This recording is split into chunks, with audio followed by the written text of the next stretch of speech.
Soft snowfall blankets a quaint English village, a scene of serene sorrow. Beside a freshly dug grave, Clara Copperfield, a young widow, stands pregnant and grief-stricken. Peggotty, stout and kind, stands close, a comforting presence in the stark winter landscape. The silence of the rookery is broken only by the soft whisper of falling snow. Clara's hand rests gently on her swollen belly, a poignant symbol of life amidst death. Peggotty offers a warm smile, a beacon of hope in Clara's desolate moment.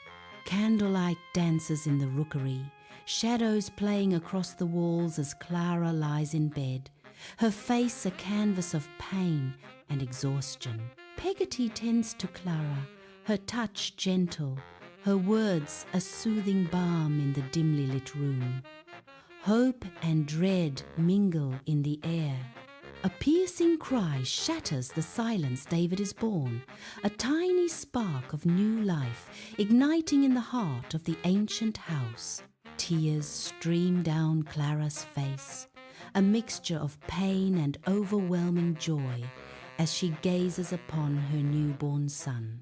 In Blunderstone Rookery, young David's bright eyes sparkle with joy as he plays, his innocent laughter filling the cozy room. Peggotty and David, lost in tales, their voices intertwine, creating a symphony of warmth and affection. Sunlight streams through the window, illuminating the pages of their storybook, each word a shared adventure, their bond a tapestry woven with laughter and shared dreams, strengthens with every turn of the page.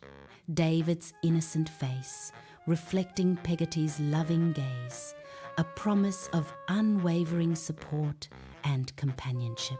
The room radiates with their combined joy, a safe haven built on stories, laughter, and unbreakable love. Sunlight filters through the yews, drenching the ancient churchyard as young David stands before a weathered headstone. Peggotty kneels, tenderly brushing a leaf from the stone. David asks softly, "What was my father like, Peggotty?" "Oh, he was a fine man, a kind and gentle soul," Peggotty replies, her voice filled with warmth. David, with wide, curious eyes, presses, "Did he like to play games?" Peggotty smiles. "He would always make you laugh." A shadow falls across the room as Mr. Murdstone, stern and imposing, fills the doorway, his presence a stark warning.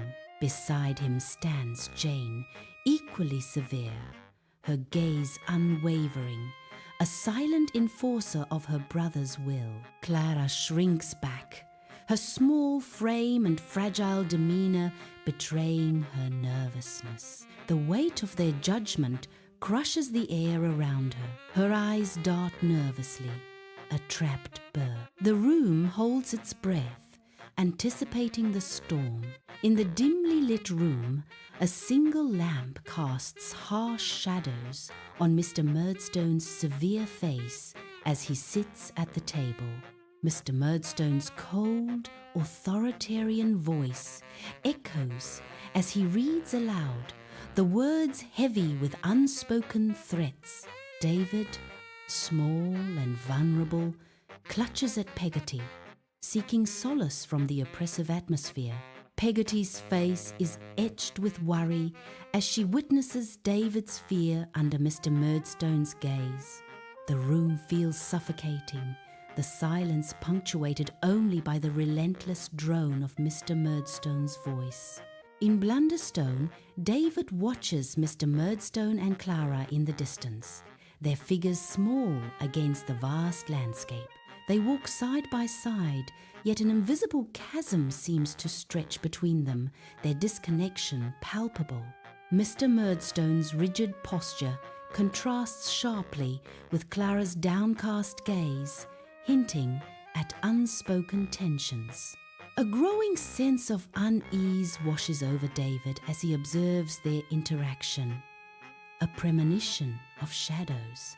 The idyllic village backdrop only amplifies the disharmony between the couple, a stark contrast. David's youthful innocence is pierced by the sight of their unhappiness, a subtle loss of naivety. Mr. Murdstone's imposing figure casts a long, dark shadow across Blunderstone Rookery. His booming voice echoes, laying down strict household rules. Clara sits quietly, her eyes downcast, fear etched into her posture. David watches his face, a mask of confusion and growing dismay. The carefree days of David's childhood fade, replaced by a heavy, uncertain future. Dim light stretches shadows across the rookery as young David kneels, his small frame trembling with distress. M.R. Murdstone looms, an imposing figure of stern authority, his shadow swallowing the boy. Clara watches, her face a mask of fear and helplessness, a silent witness to the unfolding scene. The weight of academic shortcomings presses down on David as harsh punishment is meted out. Tension fills the air, heavy and suffocating, broken only by David's stifled sobs. The room holds its breath, the dim light a stark witness to the injustice and despair.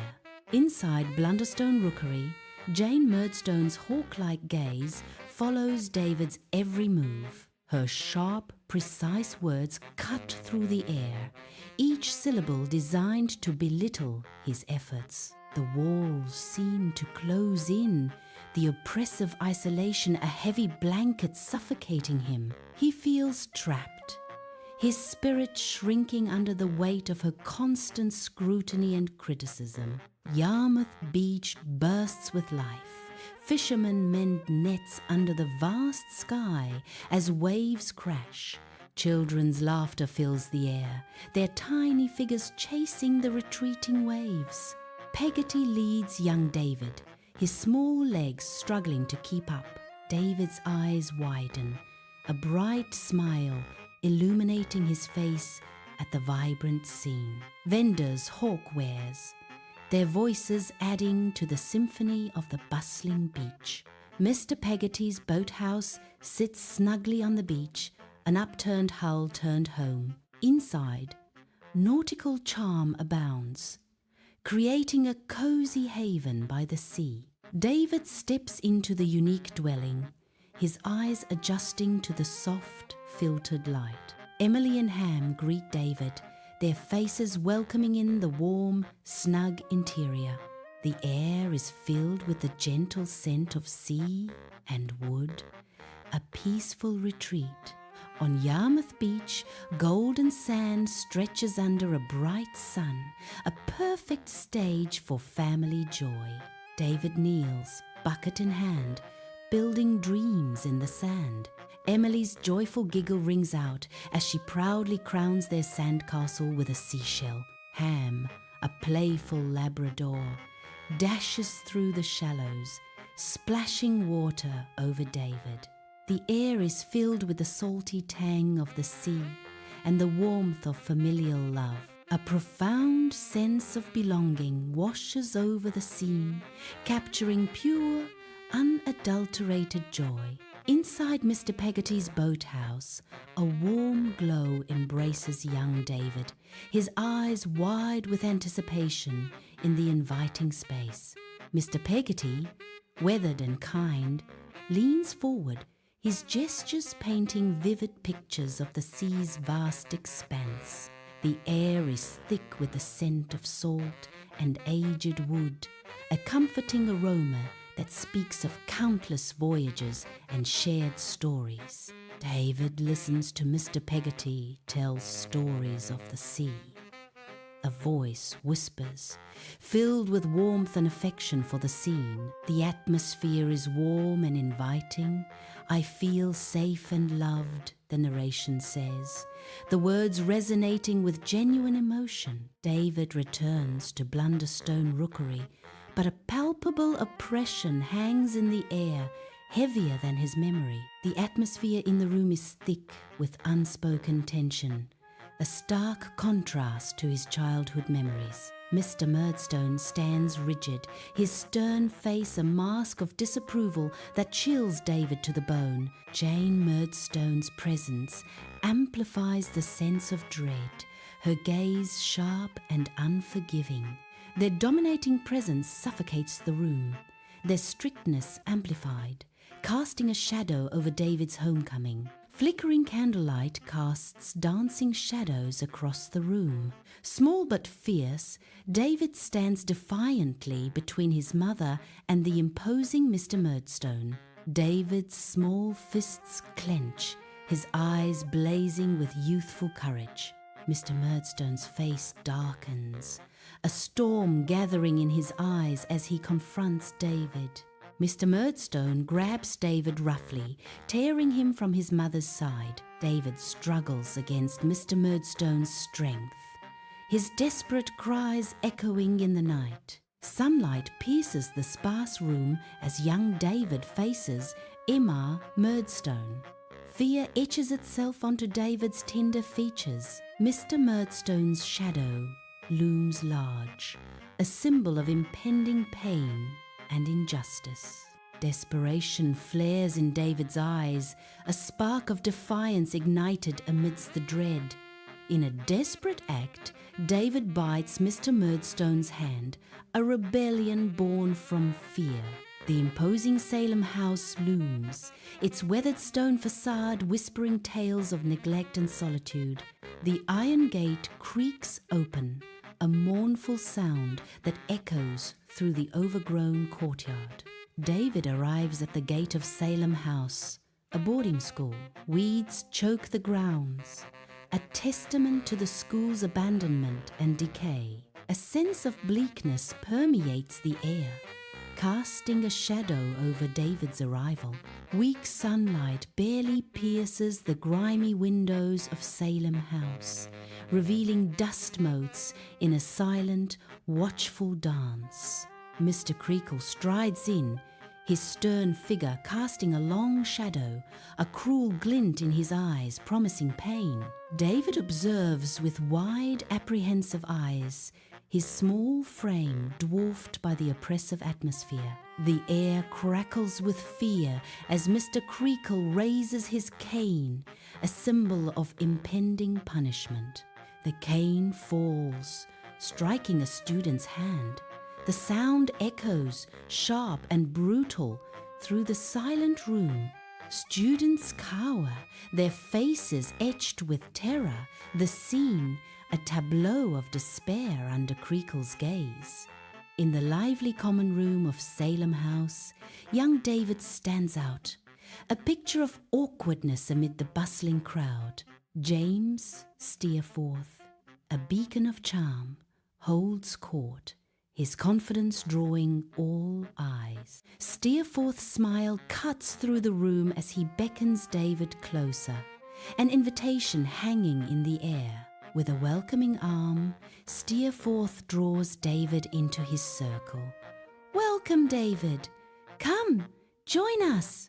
Sunlight paints dust motes in the air as David sketches alone, his brow furrowed in concentration within the confines of Salem House. Tommy Traddles enters, a hopeful smile struggling against the roughhousing of older boys, observed by David with growing sympathy. Tommy offers a cheerful greeting. "Oh, hello, I am Tommy Traddles," David responds, his concern evident. "I am David. Are you all right?" Tommy's optimism shines. "Yes, thank you. They are just having some fun," David retorts. "Fun? It does not look like fun." Inside Salem House, young David stands frozen as the stern Mr. Creakle raises his cane, a threat hanging heavy in the air. David flinches, anticipating the blow, his small frame tense with fear and resignation. His eyes reflect a deep, heart-wrenching sadness, a stark contrast to his tender age.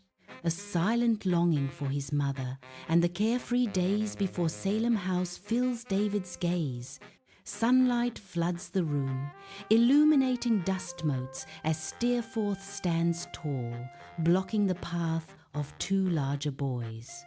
The bullies shrink under Steerforth's gaze, his easy charm shifting into unyielding steel.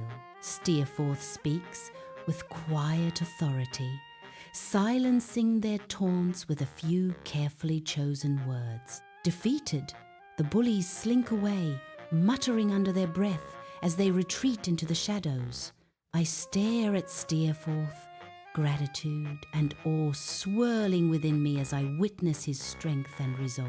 Sunlight pierces through the Salem House's dusty windows, casting long shadows as David enters. News arrives, an unwelcome messenger, altering the air around David. His face crumples instantly, a mask of shock giving way to raw, unfiltered grief. A wave of despair washes over him, each cresting emotion threatening to drown his spirit. Heartbreak etches deep lines around his eyes, a testament to the profound loss. He stands, utterly devastated, as if the very foundations of his world have crumbled. Sunlight floods the quiet room, highlighting the stark simplicity and heavy silence. Young David stands alone, a handwritten sign. He bites a cruel brand around his neck. His small shoulders slump under the weight of shame, his gaze fixed on scuffed shoes. The bright sunlight seems to amplify his isolation, casting long shadows that mirror his despair. Each ray of light feels like an accusation, exposing the vulnerability etched across his face. He remains motionless, a statue of childhood disgrace in the otherwise peaceful setting. Following his mother's funeral, David arrives on the bustling London streets, alone and burdened by grief. He clutches a worn suitcase, his only possession in the vast, indifferent city. Penniless and adrift, he stares ahead, a solitary figure amidst the city's relentless motion. The weight of his loss and uncertain future is etched deeply on his face. Inside a London bottling factory, harsh daylight reveals rows of workers amidst clanking machinery and ceaseless activity. David's exhausted face reflects the relentless grind of the work, each movement mechanical and devoid of joy. Sweat glistens on his brow as he struggles to keep pace, the air thick with the smell of chemicals and despair. The poor conditions are evident in the grime-covered floors and the dilapidated equipment, a testament to neglect. Each bottle filled is a symbol of David's lost dreams, trapped in this endless cycle of manual labor. Under a bare bulb in a warehouse, David's cramped space is defined by salvaged walls and tattered fabric. The air hangs thick with dust and a faint, sweet scent, a humble attempt at comfort in the stark setting. The Mikabe's laughter and chatter pierce through the makeshift walls, a stark contrast to the desolation. Their voices carry a fragile hope, a beacon amidst the dilapidated surroundings. Light spills from the Mikabe's area, revealing a family radiating warmth despite their precarious situation.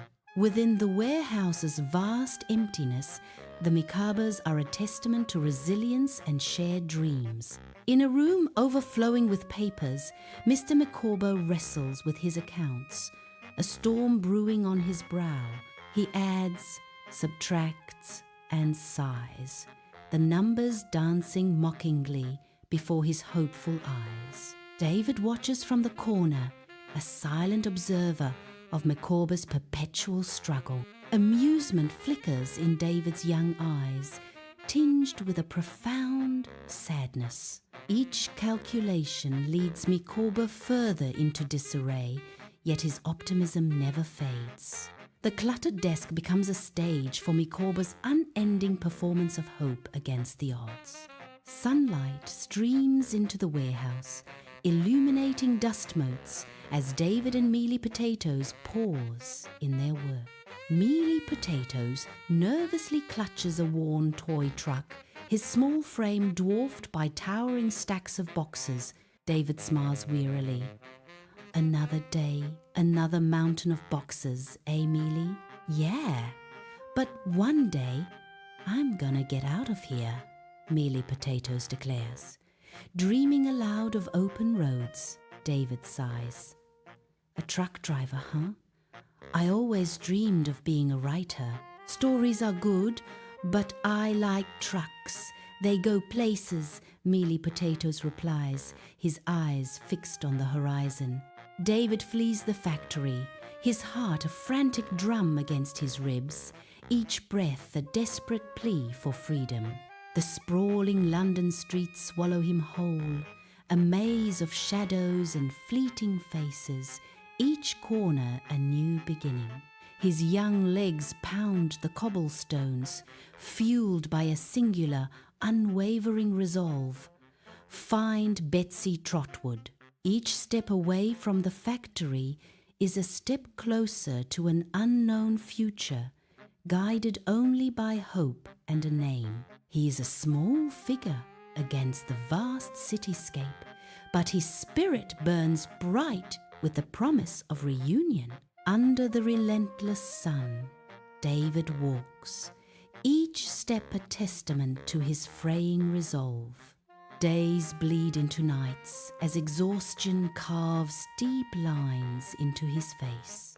His voice, a mere rasp, echoes through the empty fields as he begs for mercy. The weight of despair bends his shoulders, each breath a heavy burden. He presses on, driven by a flicker of hope amidst the overwhelming fatigue. His weary body is a silhouette against the vast, indifferent landscape. David arrives at Dover, the end of his journey in sight. He's dirty and dishevelled, a testament to his trials. The quaint town welcomes him, a stark contrast to his weary state. Dover, the home of his great aunt, stands as a beacon, his destination, the house that holds the secrets of his past. Hope flickers in his eyes as he takes his first steps into Dover. David walks towards Betsy Trotwood's cottage, a beacon of order against the wildness of nature.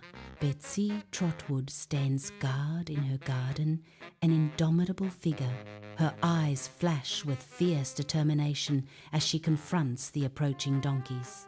A silent battle ensues, the fate of the garden hanging in the balance. David pauses, witnessing the spectacle of Betsy's unwavering resolve.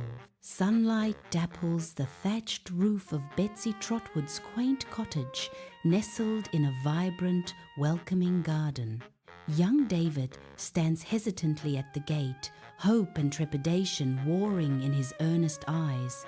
He asks, his voice trembling slightly, "Excuse me, is this where Miss Betsy Trotwood lives?" Betsy Trotwood, a stern woman with a sharp gaze, surveys David with undisguised skepticism. "Who are you and what do you want?" Betsy demands, her voice cutting through the peaceful garden. "Come in then," she concedes, a flicker of pity in her eyes. But don't expect any coddling. Sunlight bathes Betsy Trotwood's cottage as steam rises, laced with lavender's gentle fragrance. With tender hands, Betsy bathes young David, her touch a soothing balm on his weary soul. She dresses him in clothes, clean and new, a stark contrast to his past. A wave of safety washes over David, a foreign yet welcome sensation. In Betsy's care, he finds a haven, a sanctuary from the storms of his life. Sunlight illuminates dust motes in Betsy Trotwood's cozy cottage, where she observes David with keen eyes. "Tell me everything, David. Leave nothing out," Betsy demands, her formidable presence filling the room. David recounts his life's hardships, his voice wavering. "It's a long story, Aunt Betsy, a sad one." Betsy's stern facade softens. "Sadness is a part of life, David. Do not flinch. Speak." In Canterbury, Betsy Trotwood makes the weighty decision to send young David to school. Canterbury unfolds, a quaint town with cobbled streets bathed in the warm glow of day. Each building exudes a sense of history and tradition, whispering tales of scholars and learning. David gazes at the school, a mixture of apprehension and excitement swirling within him. The school bell echoes, calling students to their studies as David clutches his meager belongings. Betsy watches David, her stern facade hiding a deep well of hope and affection. Sunlight streams into Dr. Strong's school, illuminating its halls. David steps into the nurturing environment, eager to learn. The progressive school buzzes with youthful energy.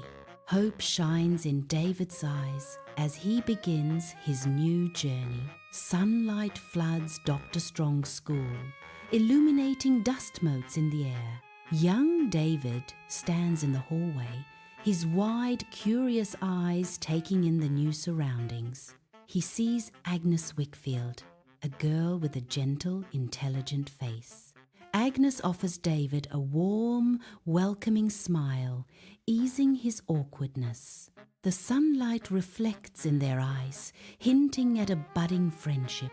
Sunlight floods Dr. Strong's school, illuminating rows of intent students. David sits among them, brow furrowed in concentration as he studies. A genuine smile spreads across David's face, reflecting his happiness. He's thriving here, excelling in his studies and completely at ease. Sunlight streams into Wickfield's office, illuminating dust motes dancing in the air. David observes him intently. Mr. Wickfield seems a picture of composure, yet shadows flicker across his face, hinting at hidden depths. A subtle tension hangs in the air as David studies Wickfield's troubled expression. Beneath the polite facade, David senses a darkness lurking, a secret the office walls seem to hold. Sunlight floods Wickfield's cozy living room where David sits, a book of poetry resting in his hands. Agnes speaks, her voice soft, her words weaving a tapestry of comfort and understanding.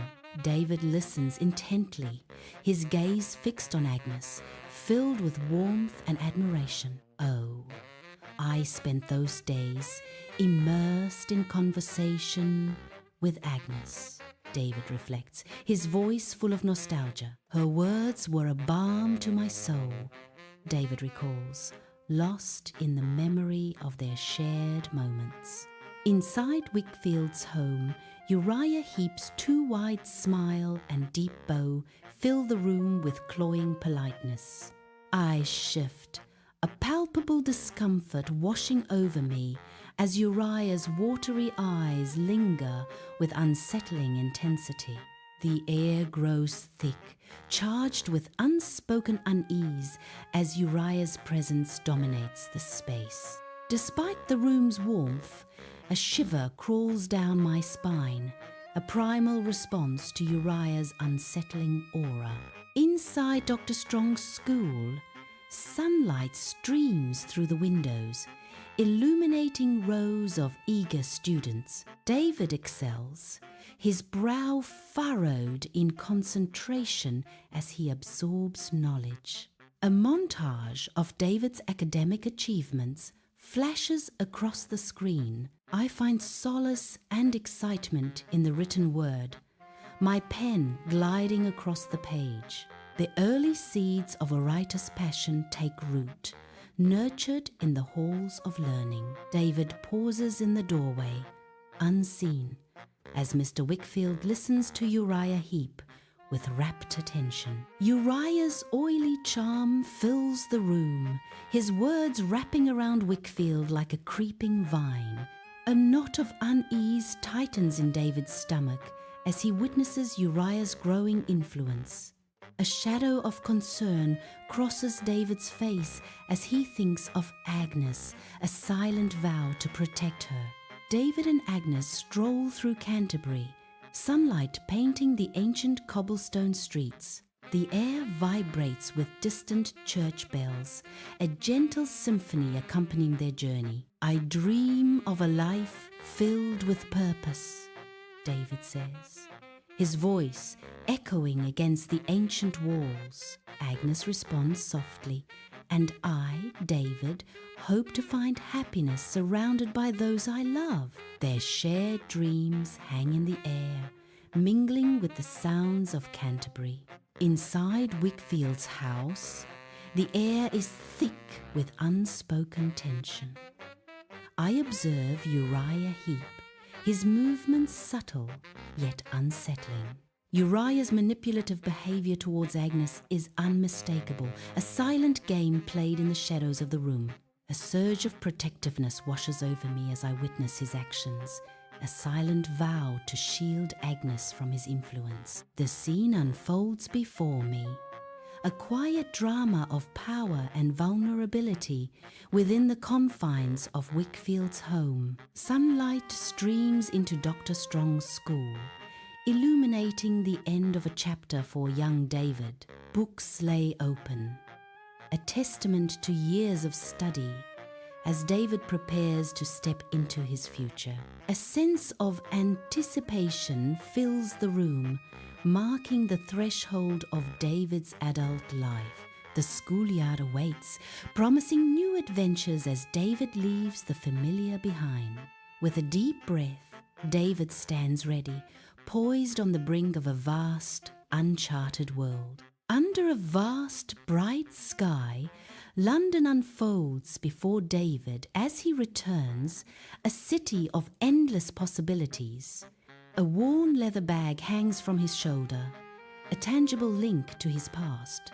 His eyes sweep across the familiar streets, each glance a silent reunion with a life left behind. Determination hardens his jaw, a silent promise etched onto his face. He steps forward, his path set to become a proctor in this sprawling metropolis. Each footstep echoes with purpose, a new chapter unfolding in the city's embrace. Inside the Doctor's Commons, young David starts his apprenticeship, unaware of the mundane tasks ahead.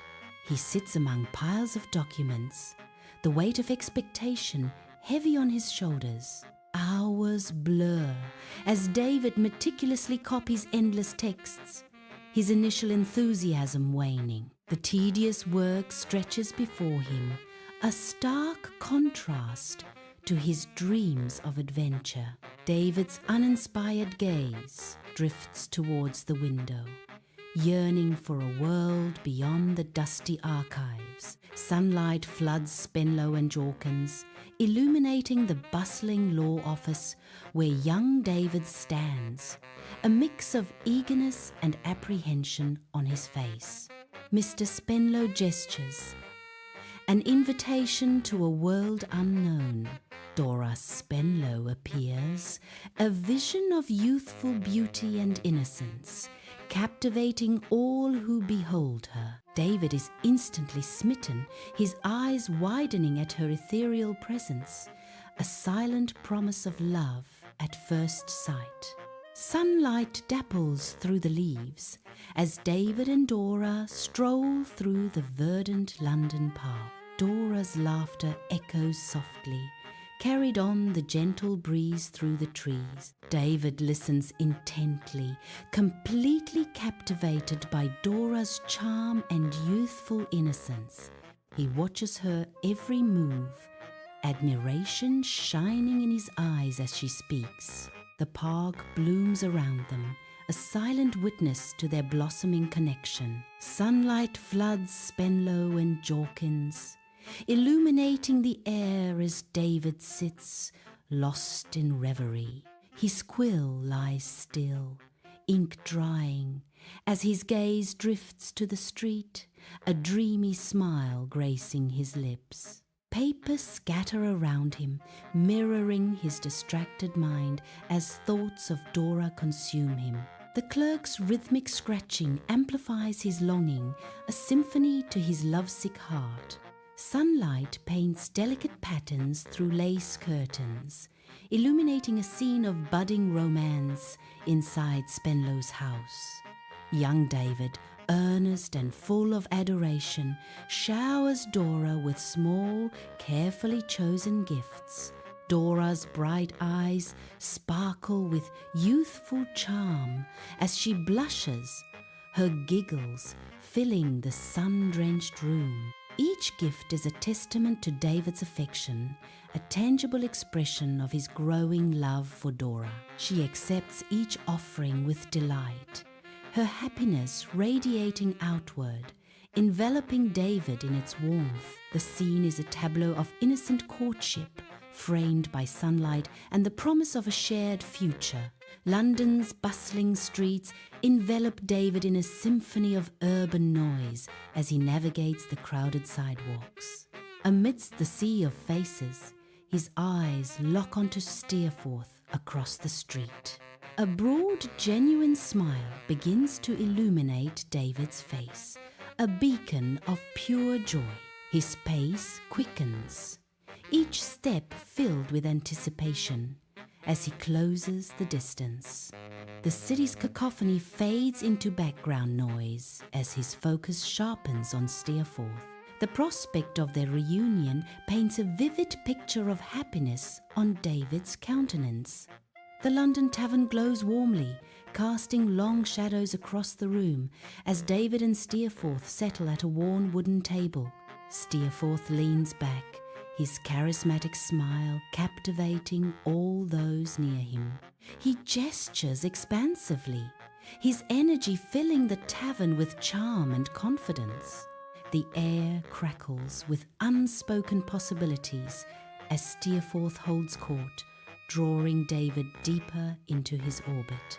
Under the vast Yarmouth sky, David and Steerforth arrive, the salty air filled with anticipation of reunions and fresh starts. David gestures towards a quaint cottage, nestled by the sea, its weathered walls whispering stories of seafaring lives.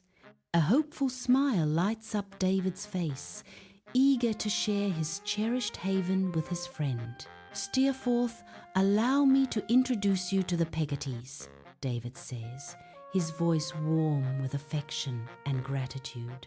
The cottage door stands slightly ajar, hinting at the warmth and familial bonds that await within.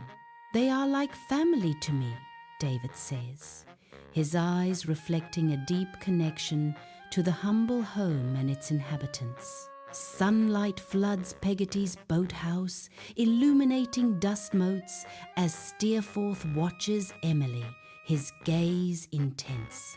Emily laughs, unaware, as David grins, oblivious to the undercurrents filling the cozy space. Steerforth's expression is a mixture of admiration and something darker, hidden beneath a charming facade.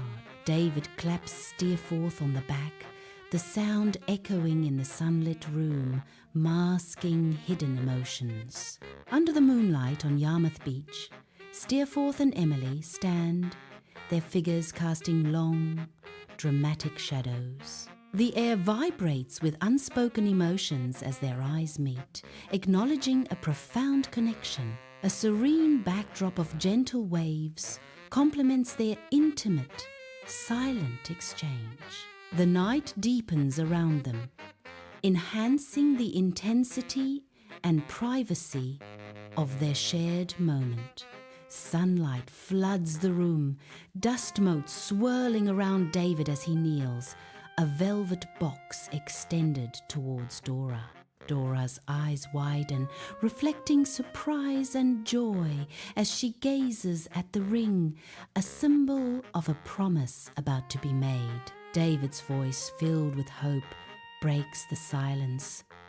"Dora, will you do me the incredible honor of becoming my wife?" Tears well in Dora's eyes as she cries, "Oh, David, yes, yes, 1,000 times yes." Sunlight floods Betsy Trotwood's cottage, motes of dust swirling in the golden rays as David beams with youthful exuberance. David, bursting with joy, declares, "I'm engaged, Aunt Betsy!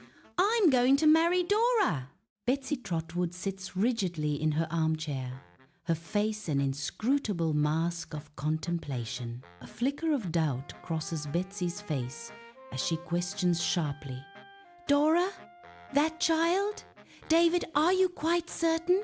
Her piercing gaze scrutinizes David, the weight of her concern palpable in the sunlit room. Betsy emphasizes, "This is a serious matter," her voice echoing with the gravity of her words. A hushed stillness fills the opulent office, papers strewn across the mahogany desk in disarray. Mr. Spenlow slumps lifeless in his chair, an eerie silence pervading the room. Dora stands frozen, her face pale with shock and the fresh sting of grief. The opulent surroundings now mock her sudden destitution, a cruel twist of fate. Penniless and alone, Dora is stranded in a world that once promised her everything. In Spenlow's dim house, heavy curtains barely let light in, casting the room in shadows of sorrow. David and Dora stand together, their pale faces reflecting a shared devastation, their grief palpable. The opulent furnishings mock their despair, a cruel reminder of what was and what will never be. An unsettling quiet hangs in the air, each breath heavy with the uncertainty of their future. Grief permeates every corner of the house, a silent testament to their profound loss and shattered dreams. Sunlight floods Betsy Trotwood's cottage, illuminating the quiet sorrow. Betsy stands tall, but a tremor betrays the storm within. David watches her, his face a canvas of worry and affection. "I have lost my fortune, David," Betsy declares, her voice firm. David's concern deepens. "Are you all right, Aunt Betsy? What happened?" The room is silent. The weight of Betsy's words hangs heavy in the air. Sunlight barely penetrates the grimy window of Micawber's cramped lodgings, casting a pall over the signs of poverty. Young David, earnest and diligent, tidies a scattered pile of books, a small act against the overwhelming disorder. The Micawbers, worn and anxious, their faces etched with worry, observe David's efforts. A mixture of gratitude and despair fills their eyes as they watch the young man's futile attempt to impose order. Dust motes dance in the weak sunlight, illuminating the threadbare fabric of their existence. The cramped room seems to amplify their desperation, each object a testament to their dwindling fortunes. Sunlight streams into David's humble lodgings, revealing a room sparsely furnished but meticulously kept. David's brow is furrowed as he pores over bills, a visible struggle etched onto his face. He mends clothes with practiced hands, each stitch a testament to his dedication. The worn soles of his shoes speak volumes about the miles he walks to earn a living.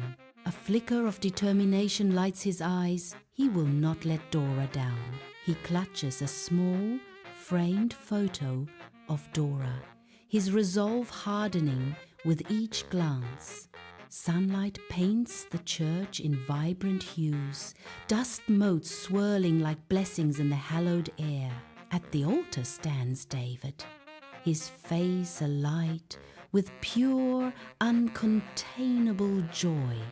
Dora appears in a simple white dress, each step measured, her gaze fixed on David. Smiles radiate from the pews, a chorus of love and support surrounding the couple. The air vibrates with a simple, profound joy, a celebration of love's promise. Their eyes meet, a silent vow exchanged amidst the warmth and light. Sunlight floods David's living room, revealing clothes strewn across the sofa, a mountain of dishes in the sink. David sighs, his figure a silhouette against the bright window as he navigates the chaotic room. Dora hums cheerfully, a stark contrast to the mess, as she attacks a bookshelf with a duster. Dust motes dance in the sunbeams, stirred up by Dora's efforts, adding to the sense of delightful disarray. David watches Dora, a mix of exasperation and affection in his eyes, as she cheerfully exacerbates the chaos. Papers and receipts cover the table as David passionately gestures, trying to bridge the gap in understanding. Dora stares blankly, her expression a mirror of confusion and disconnect. David leans forward, intensifying his explanation, hoping to break through Dora's incomprehension. A frustrated sigh escapes David as he realizes his words are not landing. Dora's eyes glaze over, the weight of the financial details overwhelming her. The cluttered table becomes a symbol of their communication breakdown and financial strain. Sunlight floods the living room, highlighting dust motes. David sits at the kitchen table, his face a mask of frustration. He nurses a cup of coffee, the warmth a small comfort against his evident unease. Dora skips into the room, her cheerful humming a stark contrast to David's mood. Her innocent joy fills the space, momentarily easing the tension hanging heavy in the air. David walks with a heavy heart amidst the bustling London streets, his face etched with worry. A chance encounter. Traddles, his old schoolmate, appears unexpectedly in the crowded streets. Traddles's worn clothes and weary expression speak volumes of his own struggles. Recognition dawns in David's eyes, a mix of surprise and empathy. The weight of shared hardship hangs between them, a silent acknowledgement. Sunlight floods Traddle's modest lodgings, painting the room with a warm, hopeful glow. Despite signs of hardship, Traddles exudes an infectious optimism, his every move filled with cheerful energy. David watches, his face etched with admiration. Captivated by Traddles' unwavering resilience, Traddles moves about the room with purpose, a beacon of light amid the humble surroundings. The air buzzes with an unspoken camaraderie, a bond forged in shared experiences and mutual respect. David's gaze softens, reflecting a deep-seated appreciation for Traddles' indomitable spirit. In the dimly lit room, Dora lies pale and weak in bed, her form casting long, sorrowful shadows on the walls. The silence is broken only by her shallow breaths, each one a painful reminder of her deteriorating health. The weight of her suffering is palpable, a heavy shroud draped over the room. The aftermath of the miscarriage lingers, an invisible spectre haunting every corner of the house. Helplessness gnaws at the observer, watching Dora's pain and unable to offer solace. Dora coughs, her breath shallow. Her flushed face contrasts with trembling hands as she struggles in the quiet room. David kneels, fear etched on his face, his eyes reflecting a dread he can't express, mirroring Dora's struggle. He gently strokes her hair, a hesitant touch as if she might shatter, his heart pounding with unspoken terror. Helpless, David watches Dora's worsening condition, a silent scream trapped in his throat. On Yarmouth Beach, David battles the wind, his coat billowing around him as a breathless messenger approaches urgently. A letter is thrust into David's hands, its contents poised to shatter the calm of the seaside. David's face pales as he reads. The joyous cries of gulls now a haunting backdrop to the crushing news. His hand clenches into a fist, the letter crushed, a symbol of the storm brewing within him. Inside the cluttered boathouse, Mr. Peggotty stands, sorrow etched deeply into his weathered face. Unspoken grief fills the air, heavy and palpable around him. His fists clench, knuckles white against the backdrop of nautical disarray. A steely resolve hardens his gaze as he declares, "I will find her." Under the vast, unforgiving sky, Mr. Peggotty scans the endless horizon. His weathered face reflects unwavering resolve. Each crashing wave whispers Emily's name as he walks along the desolate European coast. Footprints mark his path, a testament to his relentless pursuit and unwavering hope. The wind howls a mournful tune, mirroring the ache in Mr. Peggotty's heart. His eyes, though weary, gleam with fierce determination, searching for any sign of Emily. Against the backdrop of the relentless sea, he embodies unwavering love and desperate hope. David journeys back to Canterbury, a sense of anticipation tinged with unease in his heart. He enters Wickfield's office, the familiar surroundings now casting long shadows of unspoken worries. Agnes greets him, but her usual warmth is veiled by a palpable sadness. Her eyes, once bright, now reflect a deep, unsettling melancholy. David observes her, a growing concern etching lines on his face. The air thickens with unspoken anxieties as he realizes Agnes is deeply unhappy. Sunlight floods the cluttered study, highlighting the stark contrast between Uriah Heep's smugness and Mr. Wickfield's defeated posture. Uriah stands tall, his shadow a visual metaphor for his oppressive dominance over the hunched figure at the desk. Mr. Wickfield sits hunched, a broken man under Uriah's calculating gaze. Each of Uriah's gestures is precise, designed to exploit Mr. Wickfield's vulnerability. The cluttered study is a silent witness to the power dynamic unfolding. Uriah's control is absolute, a silent declaration of his victory. In Wickfield's dimly lit house, David stands rigid, confronting the unsettling stillness that hangs heavy in the air. Uriah Heep is slouched with a smirk, shadows twisting around him, embodying the house's lurking darkness. David's voice cuts through the silence. I know what you've been doing, Heap. The manipulation, the lies, Heap's reply drips with false humility. Oh, Mr. Copperfield, sir, I'm just a humble person trying to make my way. David's anger flares, his words sharp. Don't play coy with me.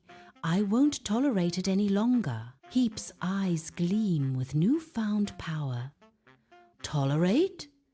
Perhaps you should consider who holds the power here now. Beneath the open sky in Canterbury, David and Agnes stand side by side, a gentle breeze stirring the leaves around them. The soft sunlight filters through the canopy, casting dappled shadows on the serene scene. A quiet moment of solace is shared between them, an unspoken bond evident in their posture. David turns to Agnes, his eyes reflecting gratitude and warmth in the tranquil setting. I'm so grateful for your friendship, Agnes, he says, his voice soft against the whisper of the wind. Dim light fills David's house, casting long shadows that amplify the somber mood. Dora moves slowly, each step labored, a visible testament to her failing health. Her frail frame seems smaller, burdened by an unseen weight.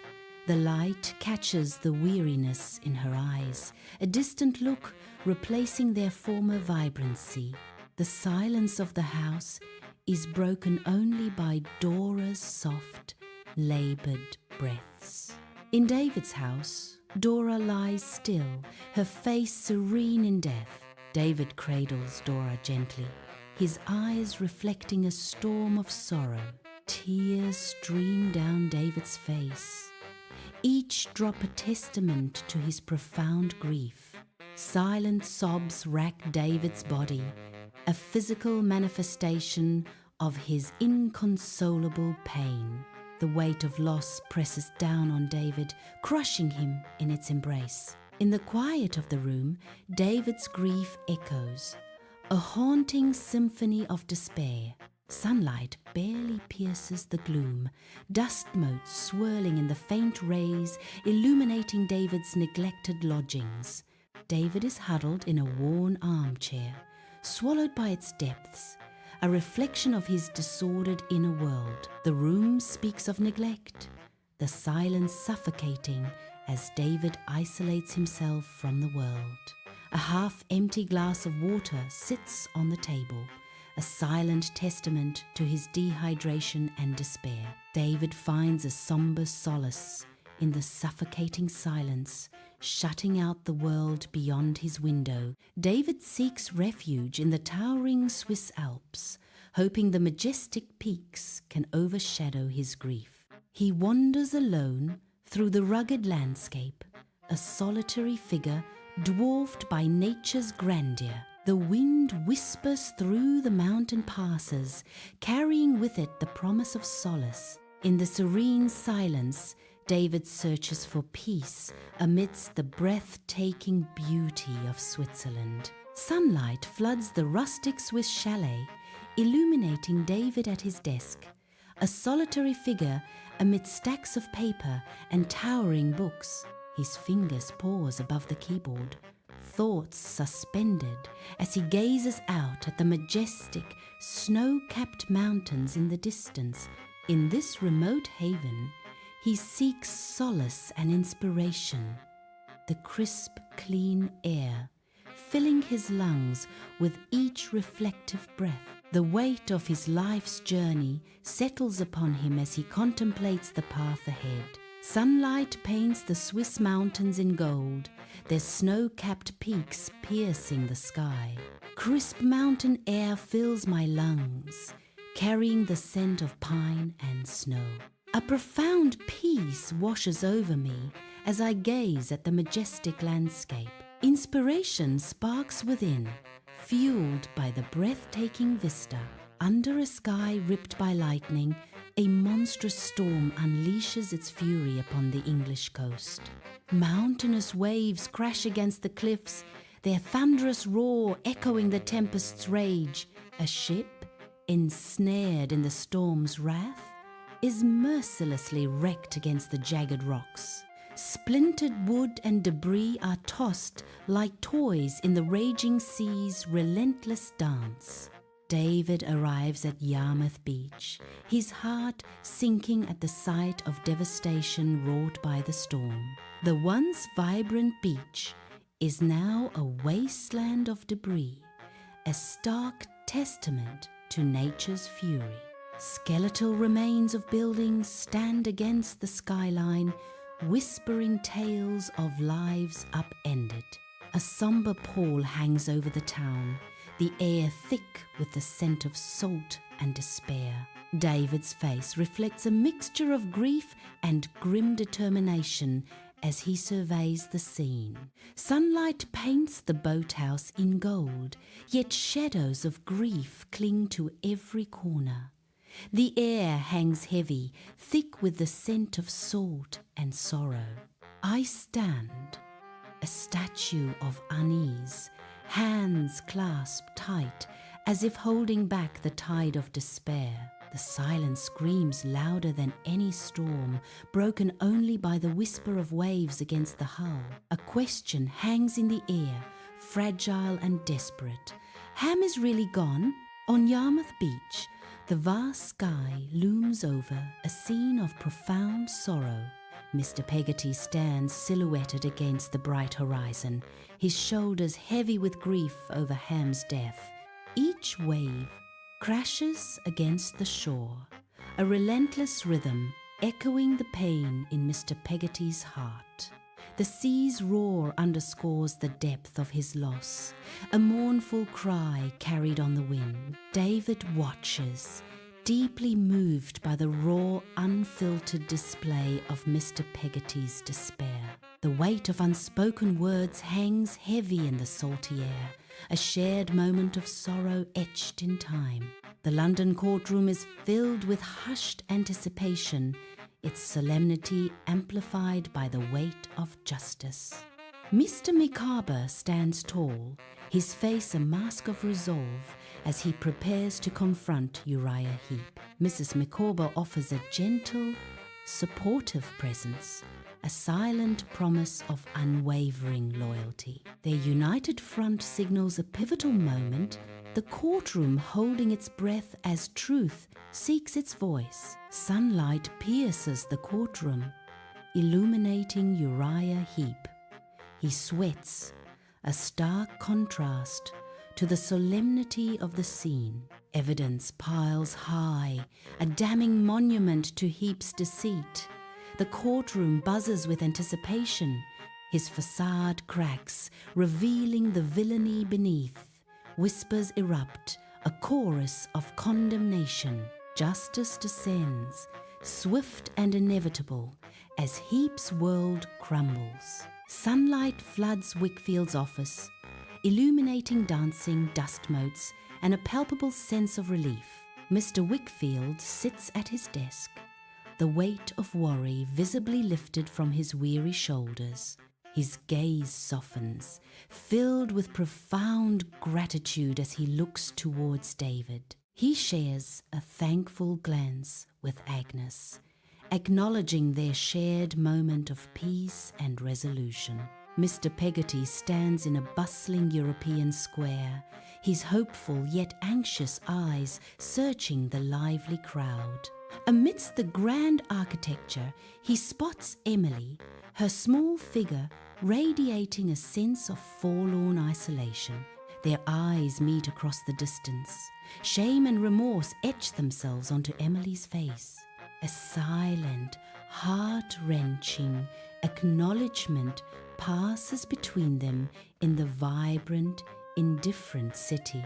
Amidst the bustling European city, Emily scans the crowd, her hesitation palpable, her eyes searching for a familiar face. Mr. Peggotty emerges, his worry etched deeply, a beacon of hope in the overwhelming city. "Emily," he whispers, his outstretched hand a silent invitation to return. "Mr. Peggotty, she replies, choked with emotion.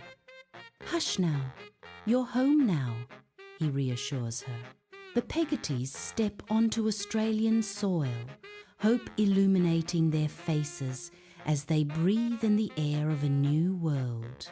Their eyes scan the vast, sun-drenched landscape, reflecting dreams of a fresh start in this faraway land. Suitcases in hand, they carry the weight of expectations and the promise of untold possibilities. Each step forward is a step toward a future yet unwritten, full of hope and the unknown. The endless horizon beckons, a symbol of their courage and the unwavering belief in a brighter tomorrow. David returns to his familiar London lodgings, the city's hum fading as he steps inside. He settles at his desk, a sanctuary amidst the urban chaos. The pen feels like an old friend in his hand. He pauses, a flicker of doubt crossing his face. He takes a deep breath, the scent of ink and paper filling his lungs. With renewed resolve, he begins to write, words flowing onto the page. Sunlight floods a luxurious office, illuminating rows of books bearing David's name. David, mid-30s, sits across from a beaming publisher, a look of surprise on his face. Gratitude flickers in David's eyes as he takes in the scene. The office radiates success, a testament to David's literary achievements. Sunlight floods Betsy Trotwood's cottage, illuminating dust motes in the air. Betsy's face, etched with time, glows with a quiet, contented pride. Her eyes sparkle with a gentle wisdom, reflecting years of stories. A soft smile graces her lips, a portrait of inner peace and fulfillment. The sunlit cottage becomes a haven, radiating warmth and serenity. Beneath the towering grandeur of Canterbury Cathedral, David pauses on a street corner, a solitary figure amidst the ancient stones. He scans the surroundings, his eyes searching, as if piecing together fragments of a forgotten truth. A sudden realization dawns, washing over his face in a subtle yet profound transformation. His expression softens, a mixture of regret and understanding as the truth takes root. In a moment of quiet clarity, he acknowledges the love that has been present all along, an unspoken devotion for Agnes. Sunlight fills the room, illuminating dancing dust motes as David stands, a blush rising on his cheeks. Agnes regards David with a gentle smile, her eyes reflecting a deep affection. David's confession hangs in the air, thick with emotion. "Agnes, I've fallen in love with you." Agnes responds softly, her voice filled with tenderness. "Oh, David, I've always loved you too." Sunlight paints the altar in vibrant hues as David and Agnes stand hand in hand, bathed in the church's radiant glow. The air vibrates with joy as guests fill the church, their faces lit with genuine happiness for the couple. Stained glass windows cast colourful patterns on the stone floor, a kaleidoscope of blessings. A gentle buzz of anticipation fills the sacred space as the wedding ceremony unfolds in its splendour. Love and excitement intertwine, creating an atmosphere of pure, unadulterated bliss around David and Agnes. Every smile, every glance resonates with the promise of a beautiful journey beginning in this hallowed place.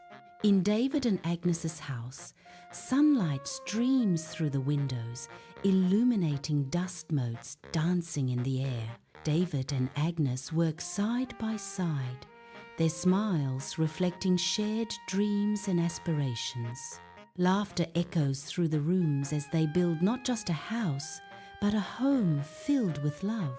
The walls seem to absorb their joy, radiating an atmosphere of warmth and contentment.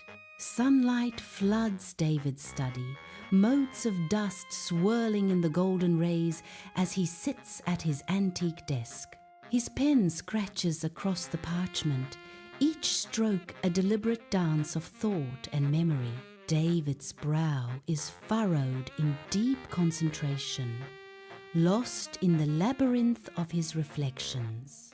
He pours his life's tapestry onto the page, weaving lessons learned into the parchment. Each word captures the weight of his experiences, etching the essence of his journey. David stands before Blunderstone Rookery, his childhood home, as time's passage is etched on his weathered face. A wistful smile graces his lips as youthful memories flicker in his eyes. The familiar facade of the rookery stirs a complex blend of longing and nostalgia within him. Images flood his mind, recalling his mother, younger and radiant within those walls. He remembers the happier days of his youth, now distant echoes in the chambers of his heart. The rookery stands as a silent witness, its stones whispering tales of joy and sorrow. Lamplight spills across the cozy living room, casting a warm glow on David and Agnes. Agnes reads from a large storybook, her voice a soothing melody in the tranquil night. Children snuggle close, eyes wide with wonder as Agnes turns each page.